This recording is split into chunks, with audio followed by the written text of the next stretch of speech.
আরব সাগরের মাঝে এমন এক দ্বীপ রয়েছে যার ভৌগোলিক পরিবেশ এবং গাছপালার আকৃতির কারণে একে এলিয়েন দ্বীপ বলা হয়। এই দ্বীপটি কয়েক মিলিয়ন বছর ধরে পরিত্যক্ত ছিল। এখন মানব বসতি গড়ে উঠেছে এখানে। অদ্ভুত এই দ্বীপটির নাম সুকাত্রা। পৃথিবীর অন্য কোনো স্থানের সঙ্গে মিল নেই এই দ্বীপের। যেমন অদ্ভুত আকারের গাছপালা এখানে, তেমনি অদ্ভুত এখানকার পশু পাখি। এই দ্বীপটিকে ভিন গ্রহের কোনো জায়গা বললেও ভুল হবে না। আরব সাগরের মাঝে মাথা উঁচু করে দাঁড়িয়ে আছে সুকাত্রা দ্বীপ। দ্বীপ বললে ভুল হবে, কারণ সুকাত্রা দ্বীপপুঞ্জ আরব সাগরের 4টি দ্বীপের সমন্বয়ে গঠিত, যেগুলোর বেশিরভাগ অংশই পড়েছে ইয়েমেনের ভেতরে। 2013 সালে এটিকে একটি প্রদেশ হিসেবে ঘোষণা করা হয়। 3796 বর্গ কিলোমিটার ভূমি বিশিষ্ট এই দ্বীপপুঞ্জ।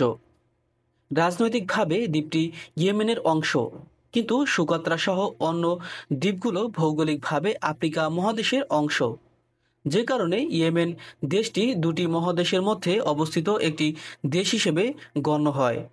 2008 সালে ইউনেস্কো ওয়ার্ল্ড হেরিটেজ হিসেবে ঘোষণা করে সুকাত্রা দ্বীপকে। এই দ্বীপটি একসময় গন্ডোয়ানা নামের সুপার কন্টিনেন্টের অংশ ছিল। কয়েকটি প্রধান সামুদ্রিক বাণিজ্যিক রুটের পাশে অবস্থিত হওয়ায় এই দ্বীপের গুরুত্ব অনেক বেশি। সুকাত্রা দ্বীপের রাজধানীর নাম হাদিবো। এটি এই অঞ্চলের সবচেয়ে বড় শহর। 2001 সালে একটি প্রজেক্টে বেলজিয়ামের একদল স্পেলিওলজিস্ট এই সুকাত্রা দ্বীপে হালা নামক একটি গুহা খুঁজে পান, যার গভীরতা অনেক। এছাড়াও বেশ কিছু ফলক পাথর এবং প্রত্নতাত্ত্বিক বস্তু খুঁজে পান তারা। এই দ্বীপে 17 লাখ বছর আগের মানুষের হাড় অস্থামজ্জা খুঁজে পেয়েছেন প্রত্নতাত্ত্বিকরা। প্রাচীন যুগে এই দ্বীপটি ব্যবসা বাণিজ্যের অন্যতম কেন্দ্রবিন্দু ছিল। এই দ্বীপ থেকে প্রাপ্ত প্রস্তরখণ্ডের বেশিরভাগ লেখাই ভারতীয় ব্রাহ্মীলিপিতে রচিত। দ্বীপের গড় তাপমাত্রা 20 ডিগ্রি সেলসিয়াস। এখানে বছরে খুব কম পরিমাণে বৃষ্টিপাত হয়। 1990 সালে জাতিসংঘের জীববিজ্ঞানীগণ জরিপ করে প্রায় 700 প্রজাতির স্থানীয় উদ্ভিদ পেয়েছেন সারা পৃথিবীতে। 2004 সালে সুকাত্রার 3টি অতি বিপন্ন এবং 27টি বিপন্ন উদ্ভিদের নাম পাওয়া যায়।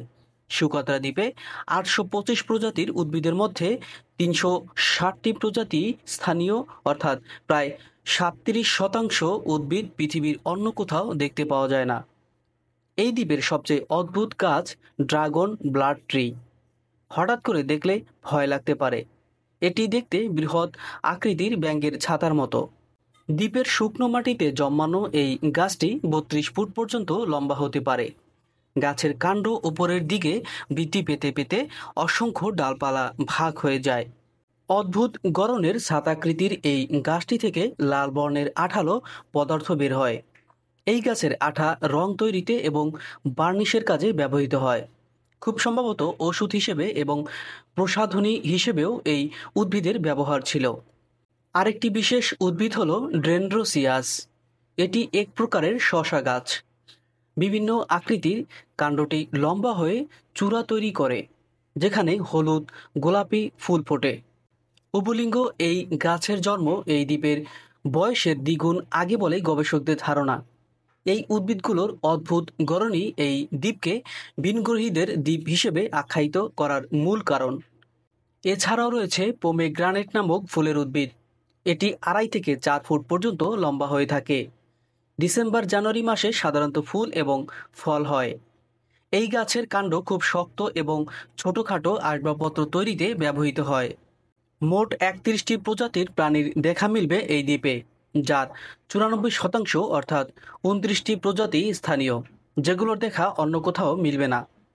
স্কিঙ্কস, পা বিহীন টিকটিকি, নানান প্রকারের মাকড়সা এবং 3 প্রকারের বিশুদ্ধ পানির কাঁকড়ার দেখা মিলবে এই দ্বীপে। তাছাড়া রয়েছে বেশ কিছু প্রজাতি, তবে স্তন্যপায়ী প্রাণী হিসেবে বাদুড় ছাড়া আর কোনো প্রাণীর অস্তিত্ব মেলেনি। গত 2000 বছরে মানুষের বসবাস সেভাবে না থাকলেও গড়ে উঠেছে গত 2 শতাব্দীতে। বড় বড় কুমির ও টিকটিকির আবির্ভাব রয়েছে এবং স্থানীয় বিশেষ বৈশিষ্ট্যসম্পন্ন প্রাণীগুলো বিলুপ্তির পথে। 1999 সালে এই দ্বীপে একটি বিমানবন্দর স্থাপন করা হয়। এর আগ পর্যন্ত কার্গো জাহাজ ছাড়া দ্বীপে পৌঁছানোর আর কোনো মাধ্যম ছিল না। সুকাত্রা বিমানবন্দরটির প্রধান শহর থেকে 12 কিলোমিটার পশ্চিমে অবস্থিত। এই দ্বীপটিতে জলবায়ু পরিবর্তনের নেতিবাচক প্রভাব পড়তে শুরু করেছে। পরিবেশে বিপর্যয় ঘটলে দ্বীপের অনেক উদ্ভিদ বিলুপ্ত হয়ে যাওয়ার আশঙ্কা করেছেন গবেষকরা। মানুষের বসবাস শুরু হওয়ায় গৃহপালিত পশু পাখি পালন বেড়েছে। এতে স্থানীয় প্রাণী ও উদ্ভিদ পড়েছে হুমকির মুখে। প্রিয় বন্ধুরা, জানিয়ে দিলাম সুকাত্রা দ্বীপের কিছু জানা অজানা তথ্য। ভিডিওটি ভালো লাগলে শেয়ার করে দিতে পারেন। আর এই চ্যানেলটিতে যদি আপনি নতুন হয়ে থাকেন তাহলে এই চ্যানেলটি এখনই সাবস্ক্রাইব করে রাখুন, পরবর্তীতে এই ধরনের ইন্টারেস্টিং ভিডিওগুলো সবার আগে পাওয়ার জন্য।